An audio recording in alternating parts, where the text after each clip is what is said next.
YouTubers,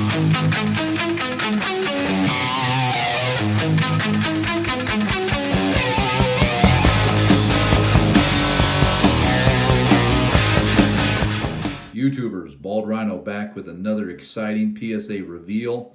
Some mail in here, some graded cards, some cards I thought that were just great value over the holiday. This first card, as you all know, I do collect the great Roberto Clemente, not Bob, Roberto. And this is a PSA 6, and you might think that PSA, or Topps, pardon me, only made one set in 65, but they also made a embossed set of some of the superstars, and this is the Roberto Clemente in a 6. And there's only one thing wrong with that card, and it's a little chip on the side here. Right there. Otherwise, it is a piece of living art right there. Look at that thing. So I couldn't believe the deal I had on this, and I just, it's a great collector's grade, all I'm really interested in, and I love it a lot. So that's the first one. Here's how the back looks. Some of my subscribers want to see the whole thing, so there you go. But I love that card, and I love the new holder, because again, you're gonna get a higher quality card, and I'll show you some examples of that here shortly.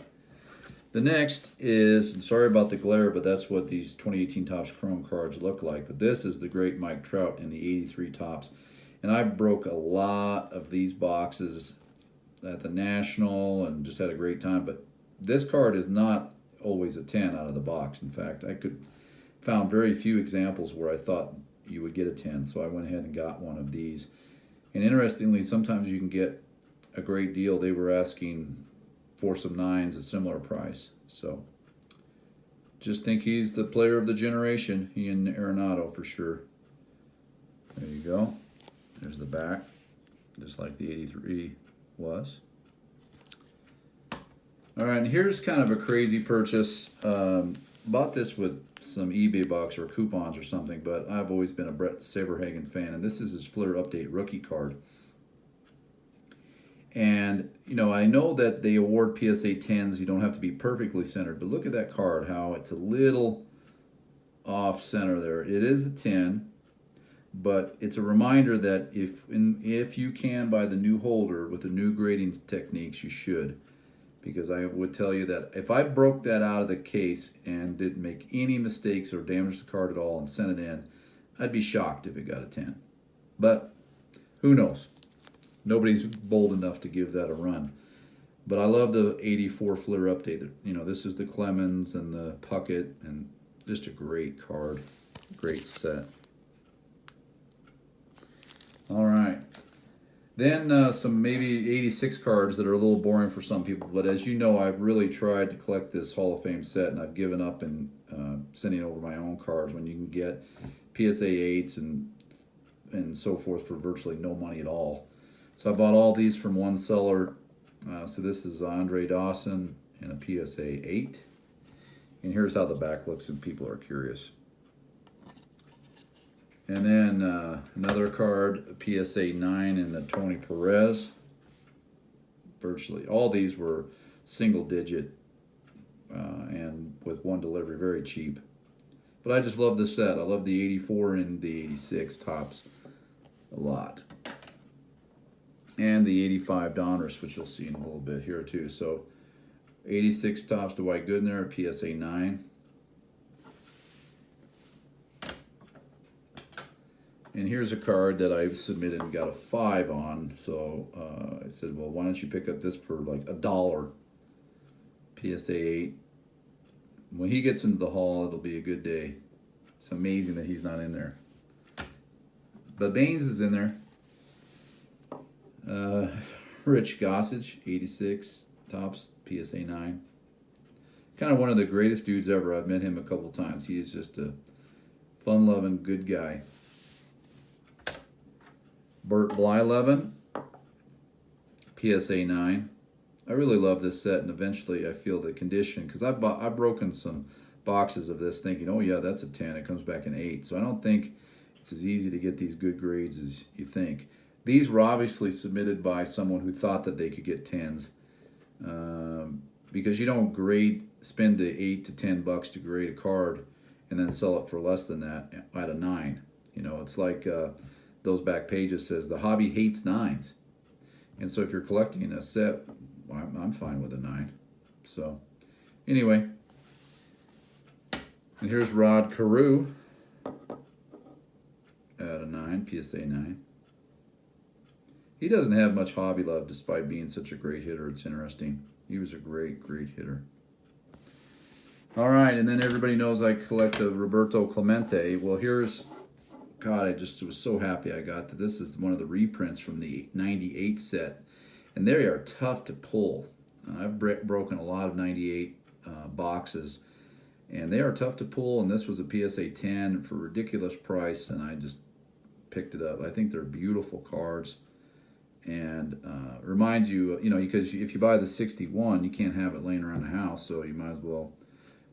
This reminds you of the card you own, or just how great he was. I love these cards. Look at that. Just great. And then kind of you guys might be, well, why would you buy this card? Well, it was virtually free. And I've always wanted the Alex Rodriguez foil card because I know it's very case sensitive. I saw this card online. It's a PSA 6. Obviously, there's a surface problem, but I can't see it. So it works for me. I own the card. I'm never going to buy or want another one, so kind of a great card. And he's clearly going to get in the Hall. He's going to be kind of like Rose. He's really repairing his image through his announcing career or his commentary career. So, and then some cards I just picked up that were really cheap, I thought.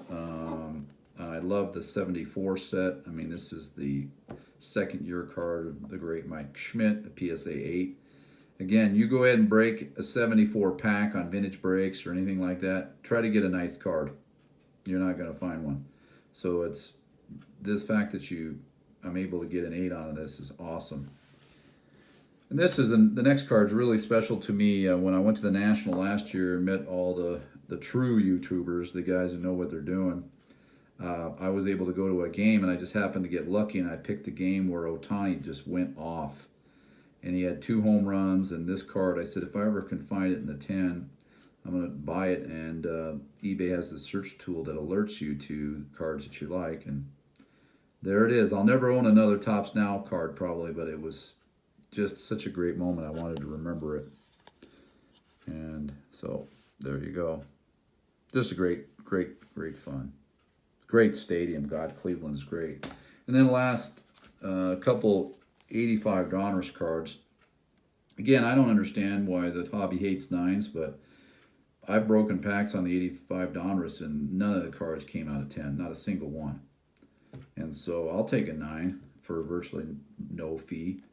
So this is the Ricky Henderson, and I love the set. I think it might be worth money in the future because those black borders are no cup of sugar. I think that the 71 Topps is indicative of what might happen here. Is just it's so hard to find good graded cards, good condition cards. And then lastly, just one I saw that I thought was cheap and I wanted to pick up was the 85 Donruss Cal Ripken Jr. Hey, I really appreciate all the recent subscribers and the kind comments and the likes. That does help motivate me to continue to do this. And I really love the learning from other channels. That's primarily why I do it. It's amazing how much I can learn.